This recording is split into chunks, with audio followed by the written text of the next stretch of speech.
Good morning. It's 10:30, it's Friday, and we're live. Welcome to Friday Live at the MediaPlex. First, the news.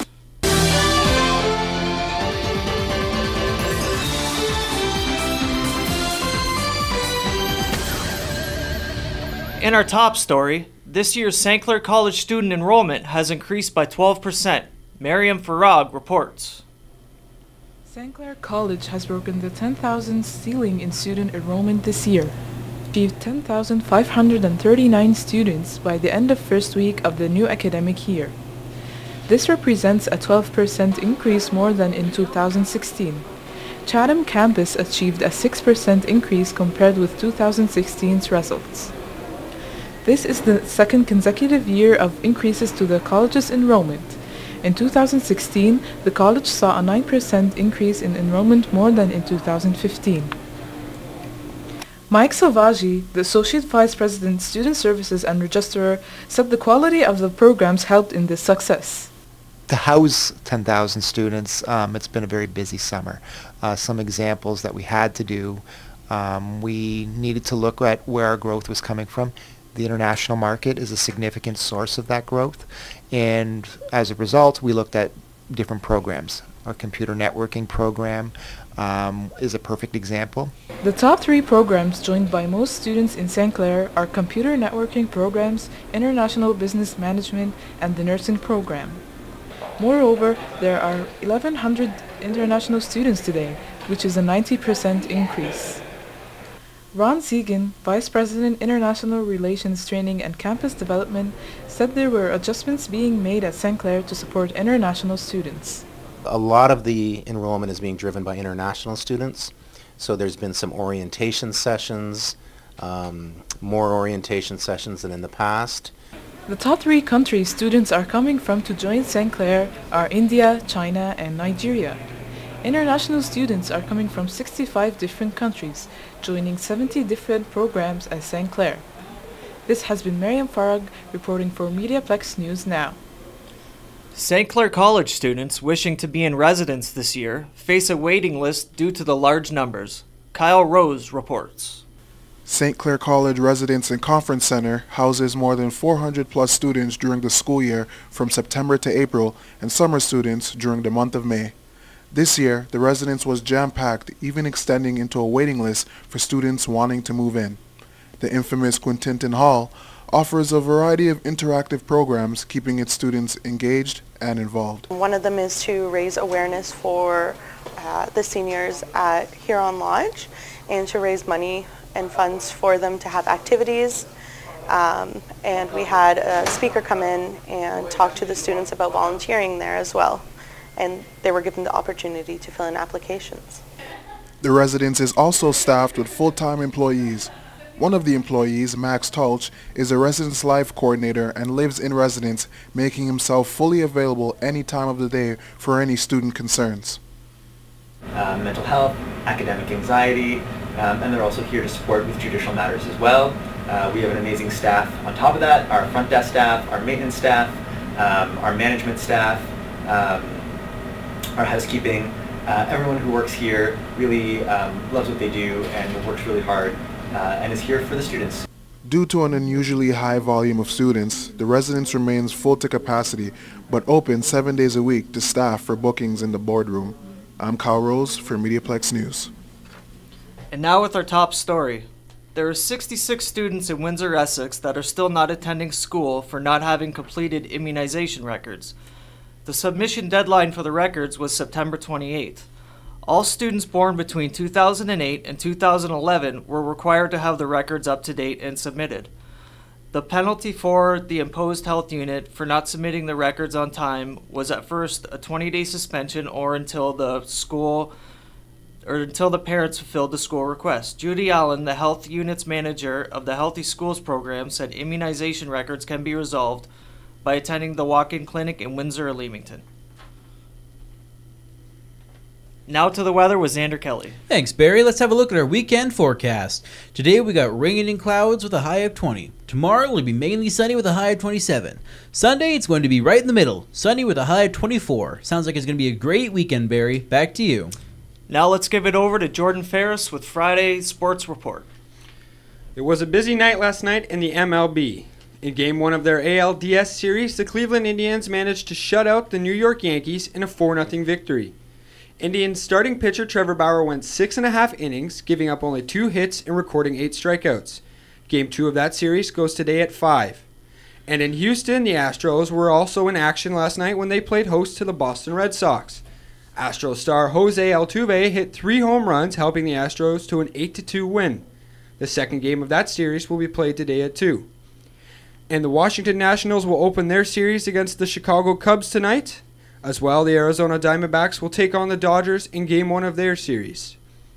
Shifting over to the NFL, the New England Patriots headed into Tampa Bay to face the Buccaneers for some good Thursday night football last night. The Patriots were able to slip out with the win, scoring only 1 touchdown and 4 field goals. The final score of that game was 19-14.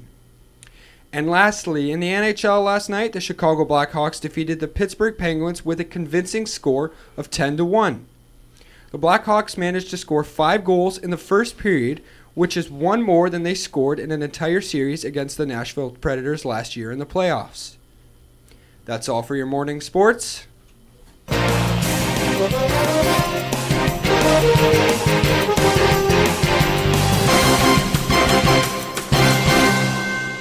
Today on Friday Live, we're going to take back the night, visit Ruthven, talk gaming, and explore the weird and wonderful in our world. But first, Alec Herstoff has the story on Take Back the Night.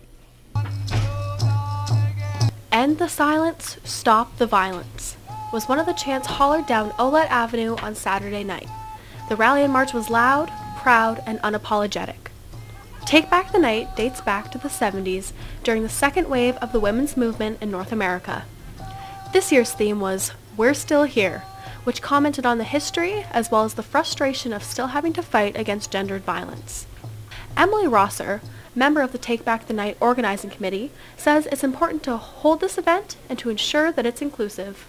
Basically, the idea is women fighting violence and taking up space in public and saying no to misogyny, sexism, all the forces that keep us down. Traditionally, it's been a very women-focused event, and so sometimes men have not been invited to participate. Ours, we're inviting all allies to be part of this event. Approximately 100 people, mostly women, filled the lawn in front of the Windsor Aquatics and Training Center just before sundown to show their solidarity and support. It was a diverse crowd filled with feminists from all ages, nationalities, genders, and walks of life. I think that it's really important because it's such an amazing bond for all of the women in the community to come together and stand up for such an important cause as a sisterhood, and I think that it's really important for our voices to be heard in Windsor. Windsor's annual Take Back the Night rally and march allows women to empower each other and create safety in an otherwise unsafe place. The rally allowed survivors of violence to share their stories and to show their appreciation for everyone's presence at the event. With banners held high, rally-goers stormed the streets of downtown Windsor. From MediaPlex News, I'm Alex Ristoff. It's fall, and that means apples, so we sent Juliana Bonnet to Ruthven, and she has the story. It is a community event for the entire family, filled with food, fun, crafts, and entertainment that has occurred for the past 37 years. The Ruthven Apple Festival takes place at Colasanti's Tropical Gardens the last weekend of September and offers something for everyone. From a parade to non-stop music, a car show, children's rides, and over 100 craft and vendor booths, Lauren Binnessy, a member of the Ruthven Apple Festival community, says it has raised a lot of money for community living Essex County. All proceeds here go right back to community living. This year, we're striving for us to make enough money to buy ourselves a brand new vehicle in order to be able to move our clients to different locations. Proceeds generated from this event are earmarked towards the purchase and maintenance of wheelchair-accessible vehicles so everyone has the opportunity to enjoy their community. If you are a local business that wants to increase your community impact, Heather Malabai, owner of Erie Treasure, says this is a perfect event for you. It's been a great turnout this year. There's just literally thousands of people. It's very well organized, and the beautiful weather. It's been a real success. Thanks to the support of the local community, the festival has raised over $910,000 to date for the community living Essex County in support of people with an intellectual disability. For MediaPlex News, I'm Juliana Bonnet. Ted Beal is the athletic coordinator and dropped by our studio to chat with Kyle Rose. I'm Kyle Rose, and I'm here spending 3 minutes with athletic coordinator at St. Clair College, Ted Beal. Ted, how are you doing this morning? Great. Thanks for having me. Thank you for being here. So let's just get right into it now. I just wanted to know, what is your most pressing concern as a coordinator at the college? Well, every day we come to the office and we want to make sure we're servicing the student athletes of the college and putting on a good opportunity for them to participate in varsity athletics. And so our goal every day is to make sure that the participation and their experience as a student athlete is top notch, and we want to maintain the first class image of the college when we do that. Definitely, definitely. And I know last night you were at a softball game. Visiting Fanshawe College came to play us. But it wasn't on our home diamond. It was actually at Micmac Park. So could you just tell us a little bit about how you had that goal to get that playing at Micmac? Yeah, great night for softball, obviously. We're actually partners with the City of Windsor when it comes to our evening games or weekday games where we need the lights. Okay. Unfortunately, at this point at St. Clair College, we're not furnished with lights on our campus diamond. So when we bring a partner in or a league member in from London and Fanshawe College, we have a great venue over there at Micmac Park, and it was a great night for softball. And we actually got a couple wins, so we're happy about that too. Nice, nice. Now, obviously, I'm a little biased. Being a student here at St. Clair, I think that our programs are top-notch. But when you look across the OCAA, could you name me any other institutions that you feel they're doing quite well with their athletics? Yeah, and we're always trying to chase the big dogs in the GTA, and specifically schools like Humber College, who obviously have a wide and varied program in terms of their athletics. And beyond that too, they're very successful, both provincially and nationally. And so, when you look at a college that's 3 times your size in terms of enrollment, and certainly the staff and resources that are available to you in the GTA, we're always in a situation where we're chasing. But we're doing quite well. We're holding our own, and actually, I've always said this about St. Clair College, we're overachievers when it comes to varsity athletics, and we've always been very, very proud of what we've been able to put out in terms of success each year. Definitely. And speaking of facilities, the Sportsplex, obviously at the main campus, is a big deal for our college. We've hosted a lot of events there.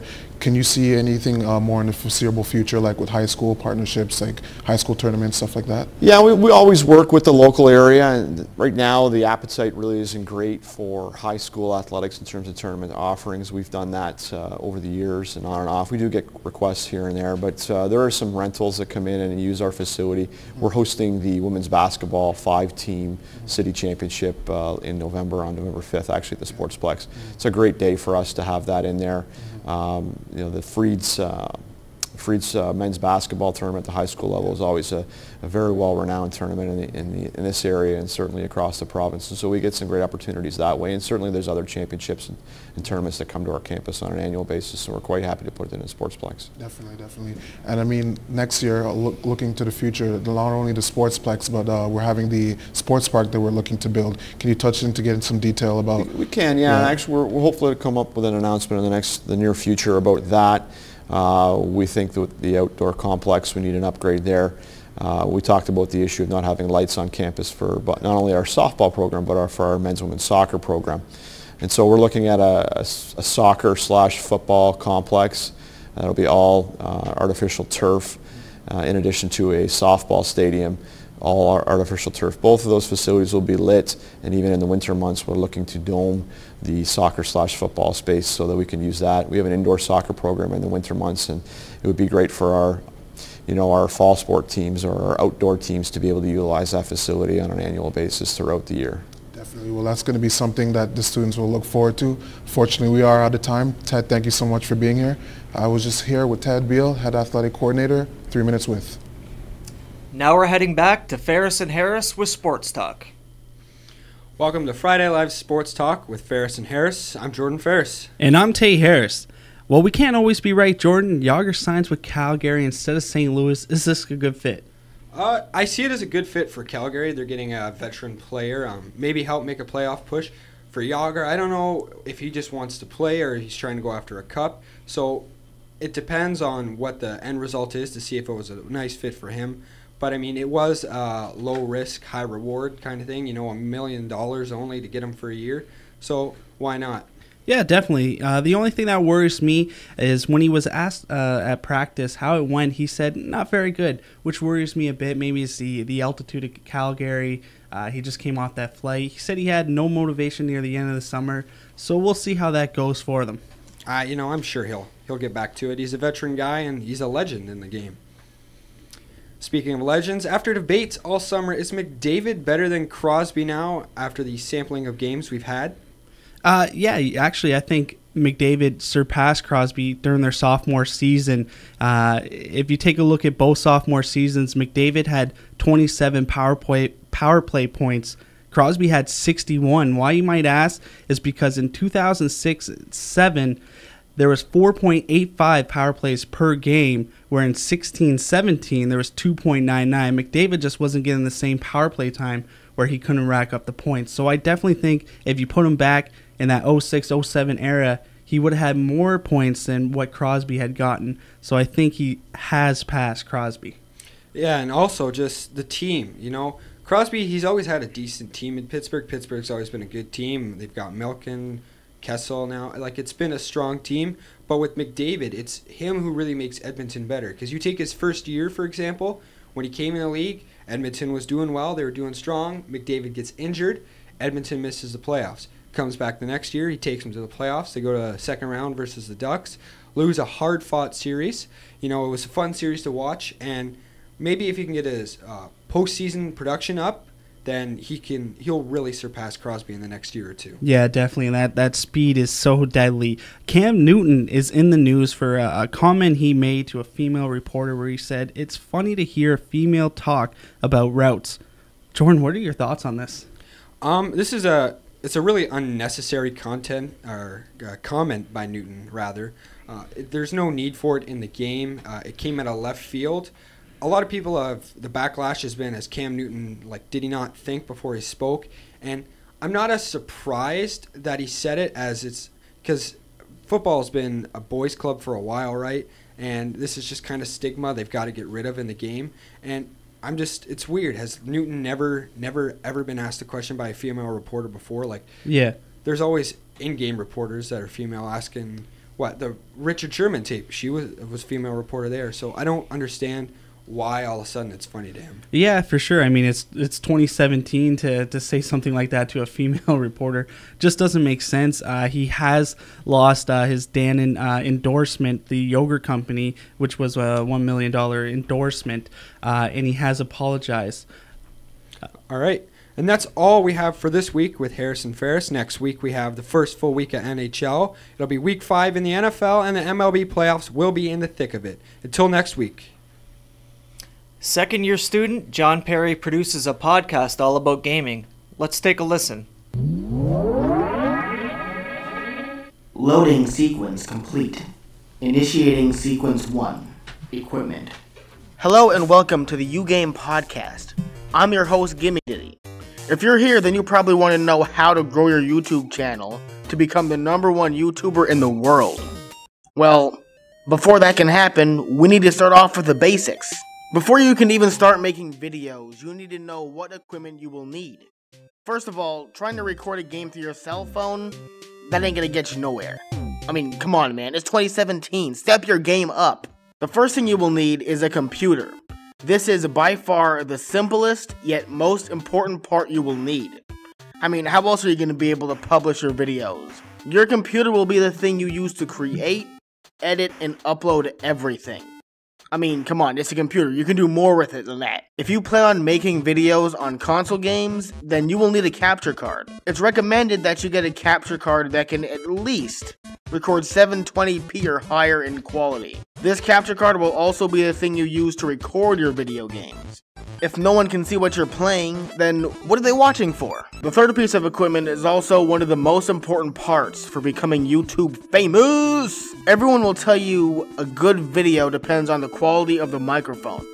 Well, we're gonna flip that around. A good microphone depends on the person behind it, which will determine how good a video is. Yeah, take that, cliches. You'll want to get a microphone where others will be able to understand what you're saying. If you want to go all out and get a great microphone, then look towards getting the Blue Yeti or Audio-Technica AT2020. Both are great choices. Now, if you're on a budget, then try to go for the Blue Snowball, or if you're really tight on a budget, then gaming headsets are always a great compromise. The final piece of equipment you'll need is editing software. If you're just starting out, try Sony Vegas, Or if you're more experienced, then go for Adobe Premiere. So there you go. You are now one step closer to becoming a YouTube gaming celebrity. Now go out there and start making videos. Sequence complete.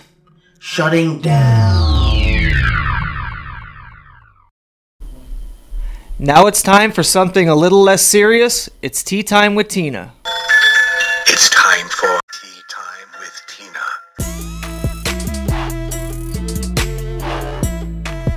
Good Friday morning. Thank you for tuning in to Tea Time with Tina. I'm your host, Tina, and today I have a very special guest with me. J-Rob is in the building, and he is here to help me gossip because you guys know I cannot do this alone. So welcome, J-Rob. Thank you for being on my show today. What up, what up? Thanks for having me. Okay, so do you want to start? Should we start? You know, I try to lead a gossip to you, you know. Okay, let's get going. Our first story I have for you guys involves a model who just had a baby. Yes, Tyra Banks. Well, you know, the sad news is after welcoming her first baby last January with her boyfriend of 5 years, Eric Elsa, they have decided to part ways. But good news, they will co-parent, and the breakup is set to be drama-free. So good job for Tyra, and obviously you guys can catch her on the, what is that show she's on? The new show she's on? Oh, you talking about America's Got Talent? America's Got, yeah, so you guys can catch her on America's Got Talents. Okay, that's our my next show, by the way. That's you watch? Show. Oh, you watch that show? Yeah, that's my Okay, well, you can catch her on there. Okay, in other news, well, more baby news, and no, I'm not talking about Kylie Jenner or Khloe or Kim being pregnant, which I'm just gonna give you guys a little side update. None of them have officially confirmed yet. Anyways, Gabrielle Union just dropped her new book called We're Going to Need More Wine.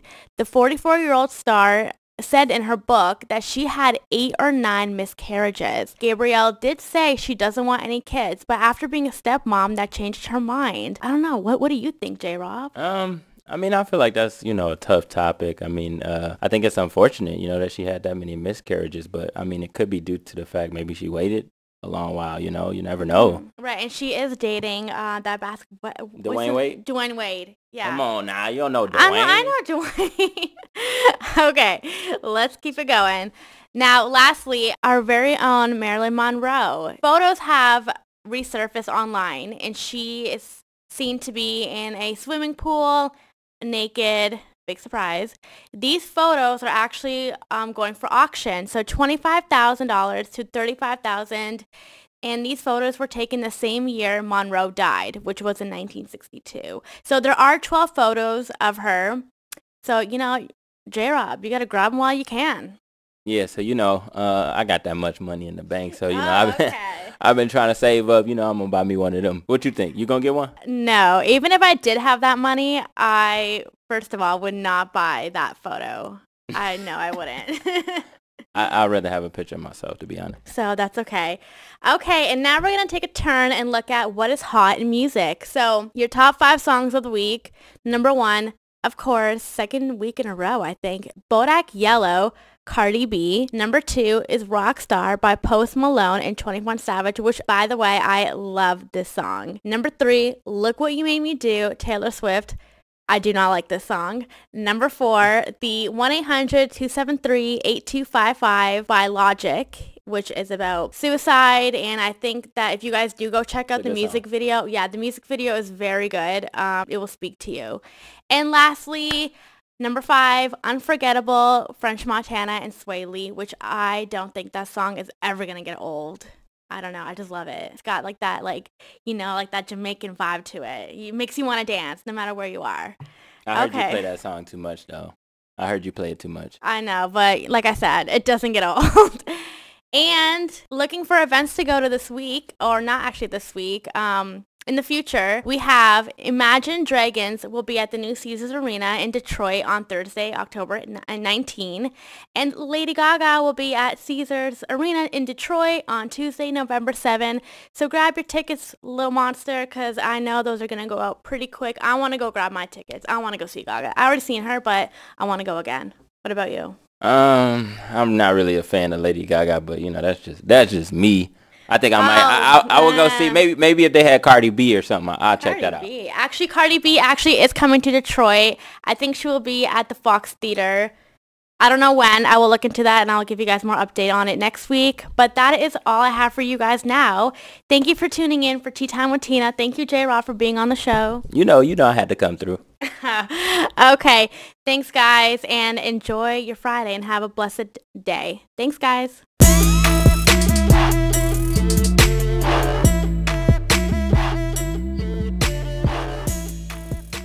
This week, Zander Kelly joins us for the weird, wild, and wacky news with the weirdness of the week. Thanks, Barry. I'm Zander Kelly, and here's the weirdness of the week. Starting off, a Florida woman is facing charges after reporting 3 men attempting to enter her home with a rifle. This sounds like an absurd scenario until you learn that the woman had, in fact, not seen any intruders. After fleeing the house in a pickup truck, authorities found cocaine and Xanax in her possession. Talk about a bad trip. A Florida man has been arrested after texting an officer with an offer of weed. The text asked if he would like to buy some, quote, bud. Melbourne police said in a Facebook post, adding, the dealer even included a little emoji of a tree. Police set up a rendezvous with the dealer, 20-year-old Hassan Burke of Palm Bay, and arrested him outside of the local police station. Goodbye, hi guy. Anthony, the Mooch, Scaramucci has a new business plan, but don't ask him to explain it. The Scaramucci post, as his new media outlet is called, is vague in purpose and confusing in execution. There is no website, no crew, and the staff appears to mostly be the Mooch himself. This does not deter Scaramucci himself, though. Scaramucci says that the Scaramucci post will occupy the center lane in a media world he describes as a two-way highway, offering everything in moderation, including moderation. Stay tuned on this one, folks. An Italian man is left in confusion after his neighbors mistake his Jack Daniels whiskey flag for the ISIS flag. The man, who wishes to remain anonymous, moved to Zurich, Switzerland recently and hung the Italian flag paired with the whiskey flag outside his house in humor. He received an anonymous letter in the mail from one of his neighbors, which read, "First the Italian flag and now the black flag of death. Are you an Islamic State sympathizer?" The letter also threatened to monitor the man and his girlfriend. Charges are being sought for fear of damage to his reputation. 2 escaped convicts were caught in an escape room. Kelsey Lane Mast and Samantha Faye Troop jumped the fence at the Edmonton Institution for Women Monday at about 8:40 p.m. The 2 women were caught at around 8:30 p.m. on Tuesday night after they inquired at a local escape room business and asked to see the rooms. Shortly after the women entered the room, officers arrived at the business and arrested them. Talk about an ironic arrest. That's all I've got, Barry. This has been Zander Kelly with the weirdness of the week. In Friday Live is a presentation of St. Clair College journalism. Our production team consists of Zander Kelly and Ryan Percy. This week we had contributions from Alec Ristoff, Juliana Bonnet, Kyle Rose, John Perry, Alicia Leonard, David Lafreniere, Christina Giovanni, Zander Kelly, and Ferris and Harris. I'm Barry Hazelhurst. Have a great weekend.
are listening to MediaPlex News Radio.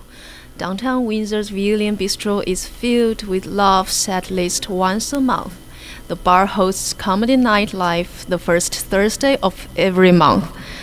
Kaci Thornton works at the bistro. She says the comedy night attracts performers from all over, even from the U.S.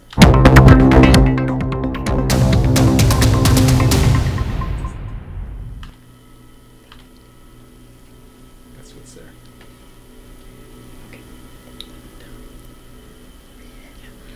Thornton also says the events and the performers have built up a local fan following. Comedy Matthew Ronhon says it's a good time.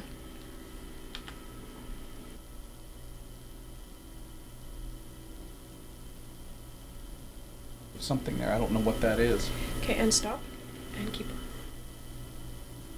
Convenience store robberies are stealing the headlines lately. With almost 10 in under 2 weeks, the story remains the same. Early morning, knife or weapon, ski mask or bandana. The only differences in each crime, the date and latest victim. Constable Andrew Droulard with the Windsor Police. He's asking for the public's help in identifying these early morning bandits. We often publish releases on our website and release that on social media, the major incidences that happen overnight. And if you go to our website, we do have the last 3 months worth of incidents that have occurred, and you could review these. Amanda Allen is with Crime Stoppers. She says the public should always make mental observations. Take a look at who is in the store. What are they wearing? How are they acting? We're asking people to be aware of your nighttime surroundings. Most times we are looking at robberies that are occurring in the early morning hours or overnight hours.